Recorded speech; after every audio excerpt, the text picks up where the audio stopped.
দেশীয় জাত, আধুনিক প্রযুক্তি, প্রাণী সম্পদে হবে উন্নতি স্লোগানকে সামনে রেখে শরীয়তপুরের নড়িয়া উপজেলা প্রশাসন এবং উপজেলা প্রাণী সম্পদ দপ্তর এবং ভেটেরিনারি হাসপাতাল সংলগ্ন মাঠে দিনব্যাপী জাতীয় প্রাণী সম্পদ সপ্তাহ এবং প্রাণী সম্পদ প্রদর্শনী 2025 অনুষ্ঠিত হয়েছে।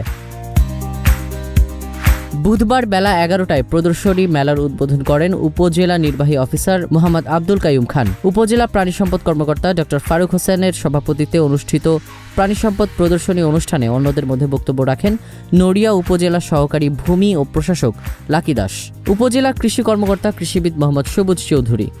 প্রাণী সম্পদ বৃদ্ধি এবং রোগমুক্ত ও নিরাপদ খাদ্য উৎপাদনে উপজেলার সেরা ভূমিকায় খামারি উদ্যোক্তাদের মাঝে 9 জনকে পুরস্কৃত করে ক্রেস্ট প্রদান করা হয়।